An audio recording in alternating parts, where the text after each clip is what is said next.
Imagine you just graduated college. You can't find a job, your bank account is basically empty, and every single message society sends you implies that you are, well, failing. Right. It's a terrible feeling. It really is. So what if the best advice you could possibly receive right now is to just stop? Stop looking for a job, throw away your resume, move into a thatched hut, and literally prepare to beg. I mean, that sounds completely unhinged at first glance. It sounds wild, yeah. Yeah. But today we are taking a deep dive into a text that argues your economic misery is actually your greatest advantage. It's a profound, honestly, incredibly provocative premise. We are looking at an essay written in April 2023.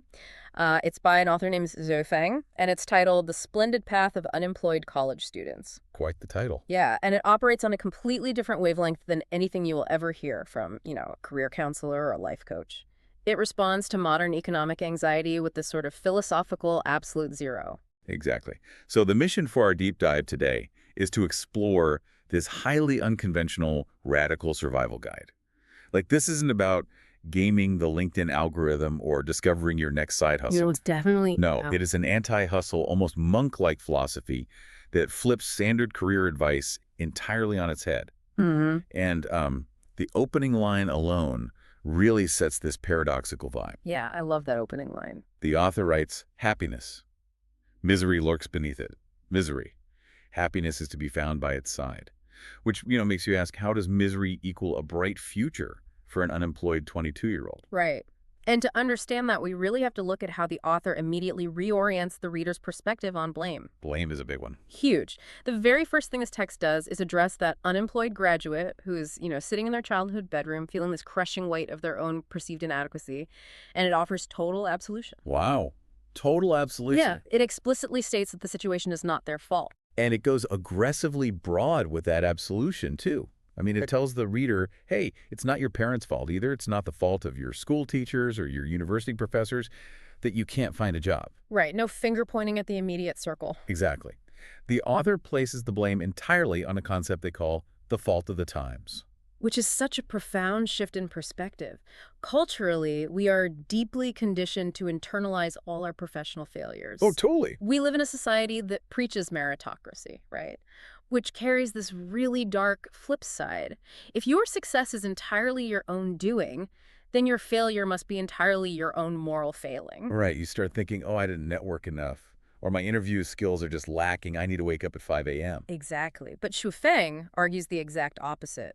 You are simply being carried along by the uncontrollable, quote, tides of the times. The essay actually uses this beautiful, slightly melancholic analogy to drive that point home. It compares the unemployed college student to a blooming flower that suddenly withers in the spring. It's a great image. Yeah, because you wouldn't blame the flower for withering. Yeah. Like, it is just the biological result of a sudden, unexpected cold spell. Right. And that analogy removes the heavy burden of individual failing from what is fundamentally a systemic macroeconomic issue. It's like, imagine a farmer standing in a field after a freak blizzard in May. He's looking at all these dead seeds and agonizing, like, man, I really should have watered these better. Yeah, it's absurd. Exactly. You can't outwork the weather. A cold spell is just a cold spell. You wouldn't yell at the soil for freezing. No, you wouldn't. And recognizing that distinction is the crucial first step in this whole philosophy. If you believe you are caught in these massive, uncontrollable tides, and you try to fight those tides... Which is what everyone tells you to do. Right. Or worse, you let society's expectations dictate how you navigate them, you are just going to drown in a sea of suffering. Right. The text warns that if you desperately try to catch up with the current economic tide, you won't even be able to see where the shore is. Okay, so we have established that the storm isn't your fault, which is comforting, but, that realization doesn't exactly pay the rent. No, it doesn't. If the tides are uncontrollable, how exactly does this author expect a broke college graduate to actually survive? Because normally, when you are struggling, society hands you a self-help book. Society tells you to pivot, to grind, to reinvent yourself. And the author aggressively targets that exact instinct. Really? Oh, yeah. The essay explicitly calls out concepts like how to make a comeback, how to escape from the lower class, and how to cross social barriers. It doesn't just dismiss them as unhelpful. What does it say? It labels desires like achieving financial freedom quickly or starting a successful business as absolute, quote, poison to life. Okay, hold on. Let's really look at that claim because I have to push back hard here. Go for it. I mean, society runs on ambition, right? Yeah. Without ambition, we wouldn't have the medical advancements that cure diseases or the technology we literally rely on to communicate. That's And on a personal level, wanting financial freedom so you can, say, take care of your aging parents or give your kids a secure life, mm-hmm. isn't that the ultimate virtue? Why is this text treating ambition like toxic waste? It is a totally fair critique and a natural reaction. But we have to separate the ambition to solve human problems from what the author is actually critiquing here, which is the ambition of status, what we might call success studies. Okay, so status-driven ambition. Right. If you tie your self-worth and your life's mission to external achievements like wealth, climbing the social ladder, or being superior to others, you are attaching your internal peace to variables you fundamentally cannot control. You're shackling your happiness to the weather, basically. Exactly. The essay argues that striving to live a life that others envy actually deepens your misery because you are constantly fighting a current you can never truly master. So if I'm hearing you correctly, the argument is that the desperate hustle to rise above everyone else is just a zero-sum game. Precisely. The text states that these motivations will only make everyone's existence even more unbearable. It is a collective poison. A collective poison. Yeah, think of it structurally. If everyone is desperately clawing to be at the absolute top of the pile just becomes a very violent, unstable, and deeply unpleasant place to be for everyone involved. Makes sense. So if climbing the ladder is toxic and the pursuit of financial freedom is a trap, where are we supposed to go? Like down. In a word, yes. Really? Yes, the text outlines a path of what it calls repentance. And the first step requires establishing new roots by reducing your material desires to the absolute minimum. The imagery used to describe this is incredibly stark. I was reading this part and just shaking my head. It goes pretty hard. It really does. It instructs the reader to live in a thatched hut, wear patched clothes, eat the simplest food, and drink plain water. It demands you refuse all luxury goods. It even goes as far as to say, if necessary, you can beg. Yeah, begging is on the table. And it doesn't even stop at material possessions.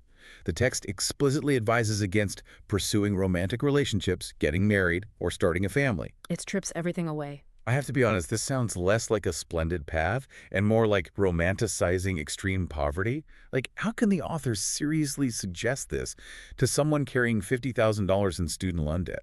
On the surface, I completely agree. It sounds absurd to modern ears. But we have to look at the psychological mechanism at play here. This isn't literal financial advice intended to help you pay off a loan by tomorrow. Okay, so it's a metaphor or an experiment. It is a radical philosophical experiment in ego surrender. To build an unshakable foundation, the author argues you have to voluntarily strip away every single metric society uses to define and judge you. Oh, I see. Think about it. Your address, the labels on your clothes, your relationship status, your purchasing power. These are all pressure points society uses to make you feel inadequate. Wow. So by becoming what the text earlier called the most ordinary blade of grass, you eliminate those pressure points. Yes. You make yourself completely immune to the social anxieties we just discussed. If you have voluntarily stepped off the corporate track and walked into the metaphorical woods, you can no longer be anxious about falling behind on the ladder. You have opted out of the game entirely. That is certainly a wild, aggressive way to take back control. You literally beat the pressure by just refusing to play. Exactly. But still, living in a hut, refusing marriage, potentially begging, it feels incredibly isolating. It kind of sounds like hiding from the world because it got too hard. It definitely sounds like a retreat at first. But as we move into the second and third steps of the author's path, the philosophy pivots dramatically. This isolation isn't about running away or hiding. It's not. No, it is actually about preparing yourself to serve the world in a radical new way. Right. The text pivots from personal deprivation to universal service. The author mandates that you must work diligently every day, abandon laziness, and never allow yourself to be idle. Right. Like you have to stop seeking comfort and despising hard work. But here is the crucial mechanism. It says you must only seek to serve more people without desiring to earn more money. Which is the exact opposite of the corporate mindset. Completely. The image of the laborer is held up as possessing the finest qualities. Labor itself is declared the source of joy and happiness, entirely divorced from capitalism, status, or financial gain. And to guide this new form of labor, the text does something deeply unexpected. It instructs you to assemble what basically looks like a spiritual dream team. It's quite the lineup. It is. The author creates this highly specific synthesis, telling the reader to listen to the teachings of Jesus Christ, respect the Dharma of Shakyamuni Buddha, embrace the spirit of the Prophet Muhammad, and adopt the thoughts of the Taoist Saint Laozi. It is a massive convergence of global religious thought aimed squarely at modern economic despair. Okay, wait, let's unpack this synergy. Because simply listing these historical figures doesn't explain how this actually works. How do these four specific, distinct philosophies combine mechanically to solve the problem of unemployment and misery? Okay, let's break down the mechanics of each and how they interlock. First, you have the teachings of Jesus Christ, which provide the mechanism of radical, hierarchy-destroying service. Okay. It's the concept of agape, unconditional, selfless love, particularly for the most marginalized. It tells you to wash the feet of others. Okay, so that handles the motivation to serve the ordinary laborer. Where does the Buddha fit into this puzzle? Shakyamuni Buddha provides the psychological defense mechanism. The Dharma teaches that suffering arises from attachment, specifically attachment to outcomes, status, and worldly desires. Right, detachment. Exactly. By applying Buddhist detachment, you can perform that radical service without burning out or feeling bitter that you aren't being financially rewarded. Yeah. You detach your ego from the fruit of your labor. Wow, okay. So, service from Jesus, emotional detachment from Buddha. What about the spirit of the Prophet Muhammad? That brings in the mechanism of absolute community solidarity. A core pillar of Islam is zakat, right? The obligation of charity and the building of a unified brotherhood where wealth is not hoarded.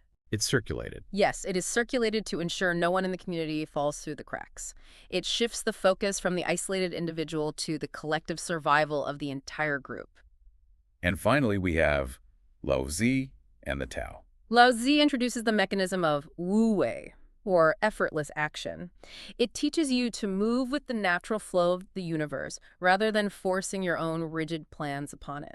Go with the flow, basically. Sort of, but deeper. If the macroeconomic tide is moving one way, Laozi teaches you not to exhaust yourself swimming directly against it, but to find harmony within the larger forces at play. So when you combine them all, you get a blueprint for a person who serves tirelessly, requires no external validation or wealth, binds their community together, and moves fluidly through crisis. It's a pretty robust system. It really is. Nice. And that connects perfectly to the ultimate, seemingly impossible goal the author outlines. The text says the aim is to, quote, strive to make everyone possess everything while having nothing. I mean, it sounds like a riddle, but functionally, it's a description of a completely alternative social structure. How do you possess everything while having nothing? Like, literally, how does that work? Through an open source approach to living.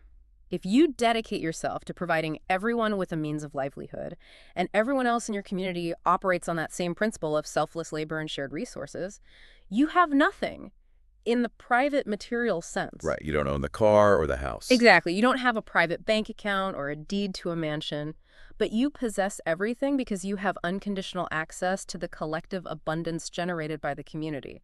You were provided for not through individual ownership, but through mutual care. So it is about dissolving the individual ego entirely into the collective well-being. And look, I see the philosophical beauty in that framework. I really do. But practically speaking, for the listener who is just trying to figure out what to do their Tuesday morning, right? A philosophy combining four major world religions and a demand to work for free sounds nearly impossible to actually execute. It's a tall order. How do you actually apply this to daily life? And this is where the text moves from abstract spiritual synthesis into a highly actionable, fiercely contrarian behavioral strategy. Okay, good. Give me the strategy. The final step the author outlines is to, quote, embrace unconventional thinking and indulge in wild imagination. And the core strategy to achieve this is drawn straight from that Taoist influence we just discussed. It is the concept of reversion. The essay makes this explicit. It says, reversion is the action of the Tao. Let's just pause right there. For listeners who aren't deeply read in Eastern philosophy, what does the action of the Tao actually mean in plain English? Sure, so think of the universe as operating on a giant pendulum. Human behavior, economies, social trends, they all swing back and forth. Right. When a pendulum swings way too far in one direction, the natural, inevitable action of the universe, the Tao, is to pull it back toward the opposite extreme to restore balance. Okay. Reversion is the act of aligning yourself with that balancing force. If society has swung to an extreme of greed, burnout, and superficial status, the action of the Tao is to embody simplicity, rest, and humility. You know what that reminds me of? It reminds me of how active noise-canceling headphones work. Oh, how so? Well, the headphones don't just block sound with thick foam. They have a little microphone that listens to the chaotic noise of the world outside, the airplane engine, the crowded room, whatever, Right. and to give you silence. The internal computer actually produces the exact mathematical inverse of that sound wave. You aren't just hiding from the noise, you are actively playing the exact opposite of it to create a zero point of peace. It's called acoustic phase cancellation. That is a brilliant way to conceptualize it, Yeah. yes. The author is giving you the behavioral equivalent of acoustic phase cancellation. To find peace in a deafeningly anxious society, you must generate the inverse frequency of the crowd. And the text gives you a literal cheat code for this. It instructs you, when the majority moves west, quickly move east. Right. When the majority flock to the cities, quickly go to the countryside. When the majority prioritizes pragmatism and money, quickly prioritize ideology and spirit. It even goes as far as to say, whatever the majority criticizes, you quickly sing its praises, and whatever they praise, you criticize. So rebellious. Totally. You must explicitly distance yourself from the wealthy, the influential, the famous, and the powerful, and instead merge with the most ordinary laboring masses. It's basically a systematic unwiring of your social programming. Yeah. You stop looking at what successful people are doing to copy them. Instead, you start looking at what the panicked crowd is doing, so you can meticulously construct the exact opposite life. Yes. By reversing all established perspectives on life, values, and morals, you forcefully break yourself out of the paralyzing tides of the times. You step entirely out of the river. Wow. The author genuinely believes this total systemic reversal is the only way to establish the foundation for a genuinely civilized society. And the essay ends with this incredibly poetic, almost cinematic promise for those who actually try this. It says that if you establish these new outlooks through reversion, you will discover a specific kind of sanctuary. It's a beautiful quote. The quote is, "Just as the weary traveler despairs of finding a road, lo, a village appears, and the shade of willows and riotous flowers beckon." It is the promise that when the path of societal expectations leads you to an absolute dead end, rebelling against it completely will reveal a hidden, beautiful alternative. And interestingly, the author leaves the final execution entirely up to the reader. What do you mean? Well, they write, "If you find my words reasonable, follow the path I have laid out. If you think I'm talking nonsense and misleading you, then continue the path you believe to be correct." Wow. Which really brings this all the way back to you, the listener, listening to this right now. You are probably not going to pack your bags for a thatched hut today. You probably aren't going to swear off relationships, cancel your internet, and start begging for your meals this afternoon. No, and realistically, in our current societal structure, you probably shouldn't. Right. But whether you take it literally or not, this text acts as a remarkably powerful mirror. It strips away the noise and forces you to ask yourself a pretty terrifying question. How much of your daily anxiety, your fear of the future, and your feeling of failure is actually yours? And how much of it is simply caused by blindly following a panicked crowd toward a very singular, very rigid definition of what success has to look like? It challenges the deep-seated assumption that the only way to survive is to climb over others. It offers a radical alternative view. What if the most powerful move you can make when everyone is fighting to climb up is to deliberately step sideways? Which leaves us with one final kind of haunting thought to mull over. We started this whole deep dive by talking about that blooming flower withering in a sudden, unexpected cold spell. Right, the idea that your struggles are just a temporary flaw in the macroeconomic weather. Exactly. But Swefeng suggests that doing the exact opposite of what society demands is the only way to find true peace and a life adorned with beautiful flowers. The ultimate inverse sound wave. Right. But if total radical rebellion, living in a hut, rejecting ambition, doing the exact mathematical opposite of the majority, if that level of extreme reversion is truly the only path to sanity and survival, Yes. then what does that imply about the fundamental nature of the society we have built? If you have to go to such wild, ascetic extremes just to survive it spiritually, perhaps that cold spell isn't a temporary weather event at all. Perhaps it's the climate itself.